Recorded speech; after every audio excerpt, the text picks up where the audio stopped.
And I came home to some bad news. A super close friend of mine died last night. So I literally had 0 sleep, not 1 hour. And then I woke up to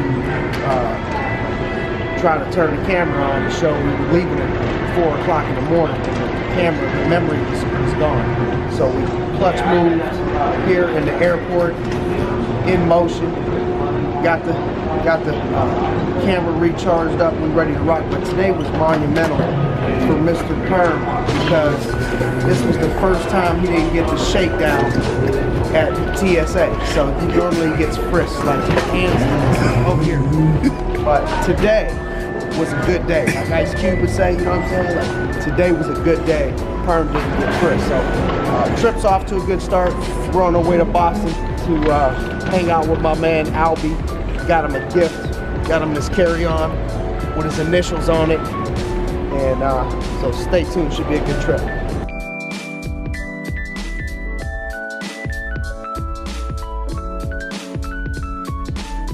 So just pulling out an Enterprise rental car, getting ready to head to Albie's office in Boston, running on no sleep, like literally 0 hours of sleep. But I think we're gonna make an impact today, so I'm excited.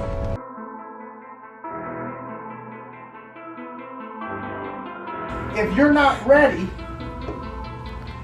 when opportunity presents itself, not only would a life not be changed, not only would I not fulfill what I told Albie what I was going to do, I don't know what door this is going to open, but I feel I was supposed to be in that very seat. I feel I was supposed to be in that very seat. Her charitable organizations that she supports is the same type of stuff that I support, the same stuff that I fund.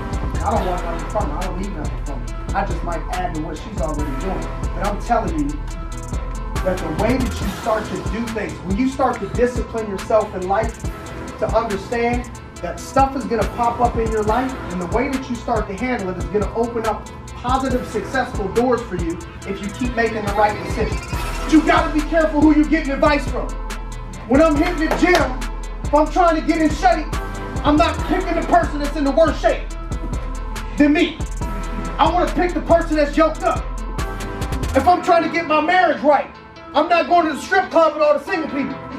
I'm trying to find out the married folks that got it done. Talk me into this. Help me out with this. What's your advice over here? If I start rolling with them, what do you think I'm going to do? So listen.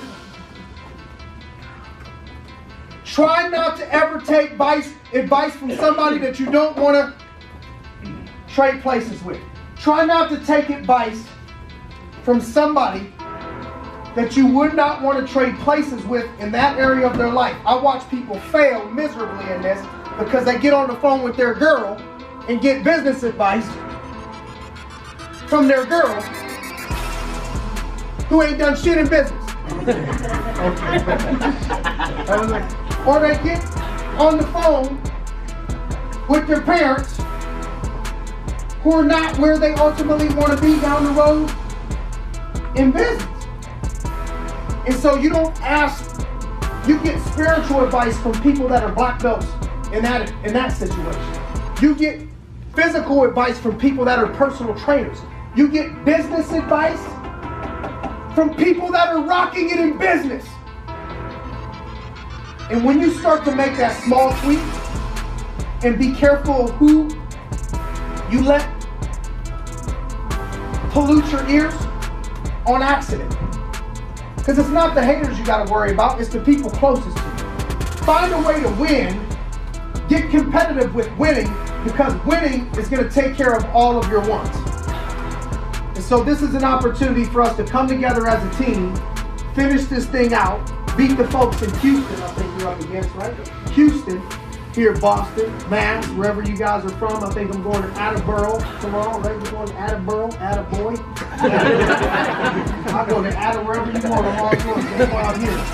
So, thank you guys for giving me the opportunity to vent. I think this was more healing for me. This is what I love to do. People ask me, why are you doing this? This is like my medicine. This is there's nowhere, if you ever played the sport, basketball, football, you're frustrated, you go out and shoot hoops or something. This is what I do. This is my zone. So Thank you for giving me a platform to kind of vent and take my mind off of what happened last night and sharing some of my advice and experience with this unbelievable company. You guys got something special going on here to just be a couple years in the making, and I'm just blessed and privileged to be a part of that today. So thank you guys for having me.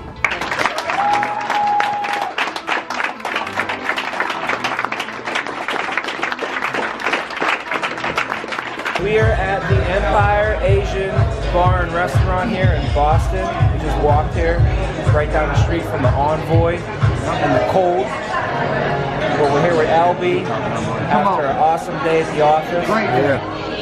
Great day at the office. Now we're just going to hang out, chill, get some drinks, relax. We're going to meet some of the guys later for actual dinner and spend some time with some of the top players in Boston right now. Good deal. I was given 6 golden ticket invitations to get time with them. Unfortunately, I invited about 13 or 14. So I figured 6 each, they'd be able to handle it. 2 of the top dogs in the industry. So it kind of made sense. But real talk, awesome day at the office. It was surreal for me to see the guys who mentored me and brought me up in business, coming by and seeing what their legacy did in the last 24 months over here in Boston, Massachusetts. So it's an exciting thing for me to see. I hope they enjoyed it as much as I did. I know the guys at the office took a lot from it, and I'm hoping we get you back here soon. It was exciting for me to be able to hand him his plaque today for 6 years of service. Can't believe it. Unbelievable. We enjoyed the time that we spent here today in Boston at Albie's agency. It seems like yesterday he had open heart surgery in 23 years old. 22 years old. And most people, I see people give up on their dreams and quit after a flat tire or their girlfriend breaks up with them.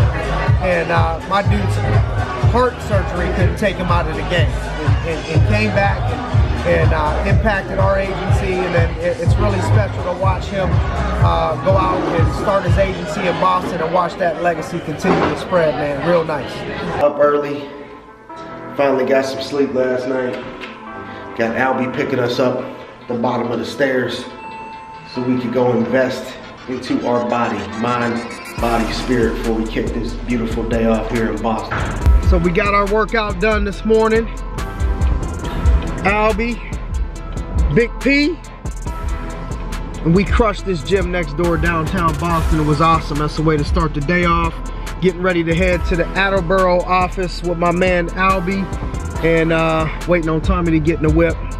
Mr. Tommy Angelo Vina, aka the Donald, aka Slovenia, aka the Situation, aka the man. He rocking out some coffees, and then we gonna hit this road, so stay tuned. It's gonna be a good day. We got Big Jesus in the back too if you gotta get saved. Let's go. We already have the momentum. You guys are already showing some growth. Even in this office, I've seen some of the numbers just over the last 90 days. You guys are moving in the right direction for growth. So I don't say this to belittle what's going on. I want to show you how much more should be accomplished and will be accomplished, because we kind of come from, Albie came out of our organization, so I fully expect you guys to do the exact same stuff. Yesterday as I was going over things with the managers last night, we left, the office, and he was like, man, it was cool, like 80% of those things I feel like I could complete your sentences. I was saying the same thing. Like that's the way it's supposed to be. So if you're saying the same things and you're running the same systems, it's only a matter of time before you should be able to get the same results. You're in that window right now. And so I think that's a special opportunity that you guys have right now. And so I want you guys to attach, kind of your vision to, where do you see yourself? Not everybody's going to be motivated by the same things. Some people are motivated by money. Some people are motivated by serving. Some people are motivated by recognition. Some people are motivated by time off. You have to be able to create your vision for what you want, and then make this business your vehicle to get everything that you want out of life. All right, so we got Susan from Rhode Island. In the last month or so, popped $60,000 in a month. Brought home in cash over $30,000 for the month. Talk to us a little bit about, how did you drop 60,000 in a month? What was it that drove you? And then the second part of it is kind of blending it as being an ex-female athlete. How do you think that has affected you in this business, if at all? And what advice would you have to other athletes or female athletes out there? Yeah, of course. I've been in this business for almost 5 years, and I never thought I could even excel to the point where I would even be able to do 67,000 net. Okay, I didn't think I had the ability to. All right, but coming from playing sports my whole life, coming from unfortunate background, coming from a home where you had to provide for your parents. It wasn't the other way around. It just always has that inner competitiveness in you that, it takes one thing to strike it. It takes one thing to spark it. And I just think, this month going against one of the top producers in the world, Josh, for the week, and seeing what I can do, compared to what he does, just kind of blew me out of the water, because I didn't even think I could do, 1/4 of that. It was told if I did 70% of what he did, that's still a win, but that's not a win to me, because that's not 120%. At the end of the day, a win's a win, but I'd rather win by a long run, not by just a little bit. It was special to me to be able to come out here and watch him and hand him his 6-year plaque, because it all was blown by so fast. I remember the first time that I met him. I remember the first time that he met me at the gym. I remember the first conversation that we had in the office. I can remember, almost everything about it. And it seems like it was yesterday. And to watch how many lives have been impacted, how many people's lives have been affected has been cool. So, maybe you could talk a little bit about, your experience, thus far. I'll be with the company. Came out right out of West Virginia, right out of college, and maybe give some of your feedback on what would make a person successful in this business, and kind of some things that have stuck out to you, during this trip. Absolutely, and first and foremost, I appreciate the opportunity to speak. But what I got to say before I can even talk about the trip itself, we got to talk about where it all started. I feel I came into this business as a kid, no question about it. I was semi-talented, decent work ethic, but at the end of the day, what I lacked was discipline. And one thing I've learned in this business is how much your personal habits carry over to what happens in a professional sense. And I'll never forget, when I first started my career, one of the first things that I did was I figured out where Simon Arias and Cimino worked out. I knew they worked out at the Oxford Athletic Club, which was 30 minutes from my house. So what I chose to do was just happen to get a membership at the same place, and hey, it's fancy seeing you guys here. And started building relationships with them in the morning, until eventually Simon Arias started asking me, hey, why don't you come meet with me, we'll work out together, get some time together outside the office. Loved that opportunity, it was great. New guy, just moved to Pittsburgh, didn't know anybody outside of the business in that city at that point in time. So I start working out with him in the mornings, and after about 2 days, he just gives me this death stare, and he looks at me and he goes, when I tell you we're going to work out together at 6 o'clock, and you're showing up at 6:15 or 6:20, what do you think that tells me about your work ethic, or your habits, or your discipline? And at that point, I kind of had an aha moment. I'm still not perfect. We're all a work in progress. Nobody's going to be perfect. But, what I realized was, again, what happens outside the office is going to affect what happens inside the office. And when he gut checked me about being 15 to 20 minutes late, what that really makes you realize is if you justify why you can make excuses here, you're going to find reasons to make excuses here, here, and here. So good trip in Boston, getting ready to hop on this plane here early this morning, almost 8 o'clock, headed back to the Berg.